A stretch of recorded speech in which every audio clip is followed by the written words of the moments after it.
नमो तस्स भगवतो अरहतो सम्मा सम्बुद्धस्स। बुद्ध और उनका धम्म बाबा साहेब डॉक्टर अम्बेडकर द्वारा रचित कालजयी पुस्तकों के इस रचना संसार में आपका स्वागत है। आप जानते हैं कि इस समय हम लोग बाबा साहेब डॉक्टर अम्बेडकर द्वारा मूल रूप से अंग्रेजी में रचित ग्रंथ द बुद्ध एंड हिज धम्मा, इसका ये हिंदी अनुवाद आप तक पहुंचा रहे हैं। और ये जो हिंदी अनुवाद है, ये हिंदी अनुवाद भदंत डॉक्टर आनंद कौशल्यायन जी का है। तो आइए इस कड़ी में आगे बढ़ते हैं और इस कड़ी में आगे बढ़ते हुए आपको ये याद भी दिला देते हैं हमेशा की तरह कि ये बुद्ध और उनका धम्म के चतुर्थ कांड का तीसरा भाग है। और इस तीसरे भाग में बाबा साहेब जिस महत्वपूर्ण विषय को हम सब के पास पहुंचाने की कोशिश कर रहे हैं वो ये है कि बुद्ध की शिक्षाओं के द्वारा, उनके वचनों के द्वारा बाबा साहेब ने जो समझाया है वो समझ वे हम सब तक पहुंचाना चाहते हैं। और उसे उन्होंने एक शीर्षक दिया है बौद्ध जीवन मार्ग। तो बौद्ध जीवन मार्ग का ये 8वां अध्याय है और इस 8वें अध्याय का शीर्षक बाबा साहेब लिखते हैं चित्त की जागरूकता और एकाग्रता। हमने पिछली कड़ी में इस विषय को शुरू किया था, आधा छूट गया था वक्त की कमी के कारण। आज उसे पूरा करते हैं। देखिए, एक बात जो तथागत कहते हैं कि आदमी ने अपने चित्त की रक्षा करनी चाहिए, ये बड़ा महत्वपूर्ण संदेश है। दरअसल बड़ा गंभीर संदेश है और सब ने इस पर बहुत काम करने की ज़रूरत है, क्योंकि मन का ये स्वभाव है, चित्त का स्वभाव है कि वो चंचल होता है और उसकी चंचलता पर संयम रखना ये बहुत ज़रूरी होता है। इसलिए बाबा साहेब भी जब तथागत बुद्ध की शिक्षाओं के द्वारा हमको ये मार्गदर्शन करते हैं तो वे लिखते हैं कि आदमी को चाहिए कि अपने चित्त की रक्षा करें। इसकी रक्षा करना आसान नहीं है। बाबा साहेब कहते हैं कि इसकी रक्षा करना आसान नहीं है। ये जहाँ चाहे वहाँ जाने वाला है। ये कहीं भी पल भर में, एक क्षण में कहीं भी पहुँच जाता है और इसलिए इसकी रक्षा करना ये आसान काम नहीं है, किंतु चित्त की रक्षा करना सुखदायी होता है। देखिए, 3 बातें चित्त के संबंध में बाबा साहेब लिखते हैं कि एक तो चित्त की रक्षा करना है। फिर वे कहते हैं कि चित्त की रक्षा करना यह आसान काम नहीं है, क्योंकि वो कहीं भी पहुंच जाता है पल भर में, एक क्षण में। लेकिन चित्त की रक्षा करने से सुख मिलता है। चित्त की रक्षा करना ये सुखदायिनी है। जिस प्रकार ठीक से न छाई गई छत में पानी घुस जाता है। सबके पास इसका अनुभव है। अब तो वैसे लोग कुछ उनकी परिस्थितियों के ठीक हो जाने के बाद अब सीमेंट कंक्रीट वाले घर बनाने लगे हैं, लेकिन वो छतें भी जब वो ठीक से नहीं बनती है, पकती नहीं है, तो वो भी छूने लगती है। लेकिन जो आपने गांव के घर देखे होंगे जो ठीक प्रकार से नहीं छाए गए होते हैं, वो छत टपकने लगती है, उसमें पानी घुस ही जाता है। बिल्कुल उसी प्रकार चित्त साधना विहीन है तो उसमें राग प्रवेश कर जाता है। अगर कोई भी अपने चित्त को साधने की कोशिश ना करें तो उसमें राग घुस ही जाता है, प्रवेश कर ही जाता है। और इसलिए यदि हम बेहतर शब्दों में समझें तो हमारे चित्त को साधना मतलब हमारे घर की छत को बहुत बेहतर बना लेना है, जिससे पानी न घुस सके। ये राग का पानी उसमें घुस जाता है अगर चित्त साधना विहीन है, तो इसलिए चित्त को साधने की बहुत ज़रूरत है। जिस प्रकार ठीक से छाई हुई छत में पानी नहीं प्रवेश कर पाता है, उसी प्रकार साधना युक्त चित्त में राग का प्रवेश नहीं हो पाता है। यदि छत ठीक से छाई गई है तो उसमें पानी कभी नहीं घुसता। बिल्कुल वैसे ही अगर चित्त साधना युक्त है तो फिर उसमें किसी तरह का कोई राग कभी प्रवेश नहीं कर पाता है। पहले तो ये चित्त जहाँ चाहे वहाँ गया, लेकिन अब ये इस चित्त को वैसे ही काबू में रखूंगा जो अंकुशधारी हथवान मस्त हाथी को। अंकुशधारी हथवान जो होता है वो मस्त हाथी को जैसे अपने नियंत्रण में कर लेता है, बिल्कुल वैसे ही हम सबको जीवन यापन करते हुए अपने चित्त को अपने नियंत्रण में रखना है। और ये बौद्ध जीवन मार्ग है, ये बाबा साहेब कहते हैं। फिर देखिए बाबा साहेब आगे लिखते हैं कि जहाँ चाहे वहाँ जाने वाला चित्त को साधना ये अच्छा है, ये बहुत अच्छा है कि हम उस चित्त को साध लें। इसे काबू में रखना कठिन है, किंतु साधना युक्त चित्त सुख वह होता है। धम्मपद की गाथा है, बाबा साहेब ने उसे ही लिख दिए हैं। फिर आगे लिखते हैं कि जो इस दूरगामी चित्त को संयत रखेंगे, जो इस दूरगामी चित्त को संयत रखेंगे वे मार के बंधन से मुक्त रहेंगे। मार के बंधन से वे मुक्त रहेंगे। मार का मतलब बौद्ध साहित्य में मार जो है ये काम राग को कहा जाता है।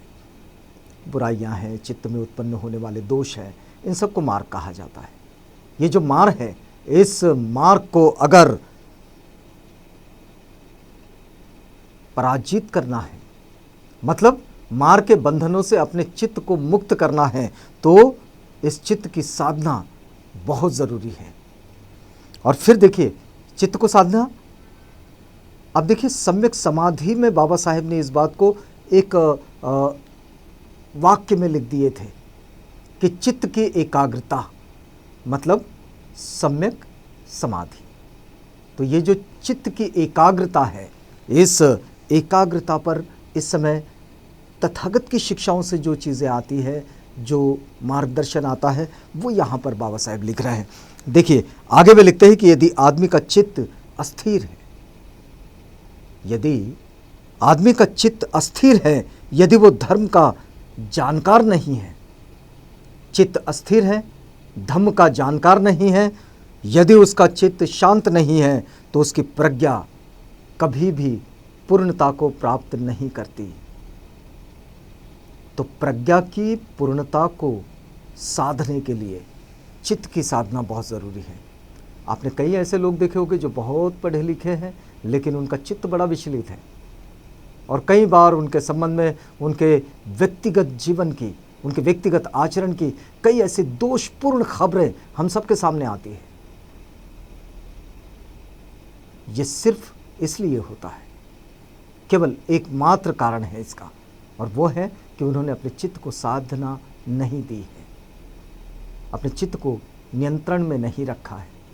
पढ़े लिखे हैं लेकिन चित्त बड़ा विचलित है। एक द्वेषी अपने द्वेषी की जितनी हानि कर सकता है,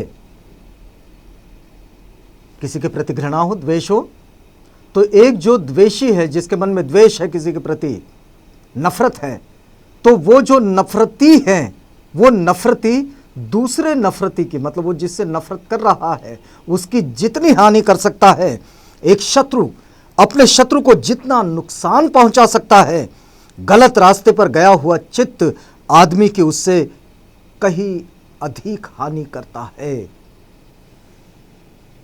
बहुत महत्वपूर्ण चेतावनी है ये कि एक शत्रु अपने शत्रु की जितनी हानि कर सकता है, उससे कहीं ज़्यादा हानि जो बेकाबू चित्त होता है वो चित्त कर सकता है। और इसलिए तथागत की शिक्षाओं में और बौद्धों की आचरण शैली में ये खासियत देखी जाती है कि वे कोई भी काम करने से पहले सोचते हैं, क्योंकि अगर वो काम सही नहीं है तो उस पर पछताना पड़ता है, क्योंकि जो किया जाएगा उसका फल तो आएगा ही। कर्म है तो उसका विपाक भी है। ऐसा नहीं कि जमीन में बीज डाल दिया अंकुरित नहीं होगा, ऐसा नहीं है, अंकुरित तो होगा। कितना बढ़ेगा ये बढ़ाने वाले पर निर्भर करता है।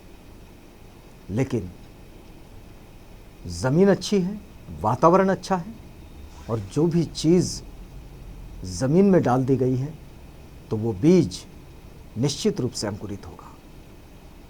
और इसलिए बौद्ध जीवन शैली में ये एक बड़ा महत्वपूर्ण अंग देखा गया है कि जहाँ लोग हमेशा जागरूक होते हैं अपने जीवन के प्रति कि उन्हें करना क्या है और उन्हें क्या नहीं करना है। मतलब उनका जो स्मृति का पहरेदार जो है, उनके स्मृति पर बैठा हुआ, वो हमेशा बिल्कुल ड्यूटी पर ही बना रहता है, वह छुट्टी नहीं लेता, और ये आदमी उसे छुट्टी नहीं देता, वो हमेशा ड्यूटी पर होता है। पिछली बार ये किया था, परिणाम गलत था, नहीं करना चाहिए। पिछली बार ये किया था, परिणाम अच्छा था, लेकिन उसमें कुछ थोड़े थोड़े बदलाव करने की ज़रूरत है, वो तुरंत अलर्ट कर देता है। और इसलिए निरंतर बौद्ध जीवन शैली के साथ बने रहे लोगों में सुधार होता चलता है, बदलाव होता चलता है, और एक दिन उनकी ये सारी स्थिति परिपक्वता की ओर चली जाती है। अब देखिए आगे वे लिखते हैं कि इस प्रकार ठीक रास्ते पर गया हुआ चित्त आदमी की जितनी भलाई कर सकता है उतनी भलाई न माता पिता ही कर सकते हैं और न अन्य रिश्तेदार ही कर सकते हैं। कोई माता पिता, कोई रिश्तेदार, कोई सगा संबंधी, कोई नज़दीक पास का आदमी उतनी भलाई नहीं कर सकता जितनी भलाई अच्छाई के मार्ग पर चलता हुआ हमारा चित्त कर सकता है। तो इसलिए देखिए कि हम जो कुछ भी करते हैं वो हमारी अपनी समझ के अनुसार करते हैं, और इसलिए वे जो हमारे आसपास है वो उतना भला नहीं कर पाएंगे। अगर भलाई पर हमारा चित्त है, भलाई के मार्ग पर हमारा चित्त है, तो भलाई की मार्ग पर चलता हुआ हमारा चित्त ही हमें जीवन में भलाई प्रदान कर सकता है, यानी कि वो हमारे सुखपूर्वक जीवन जीने का एक बेहतर ज़रिया बन सकता है। ये बात बाबा साहेब यहाँ तथागत बुद्ध की शिक्षाओं के आश्रय हम सब तक पहुँचा रहे हैं। यहाँ हमें रुकना होगा क्योंकि ये वक्त पूरा होता है, तो रुकते हैं। इस वादे के साथ रुकते हैं कि अगली कड़ी में आपसे पुनः भेंट होगी जब हम इसी बात में आगे बढ़ेंगे। तो तब तक के लिए हमें इजाज़त दीजिएगा।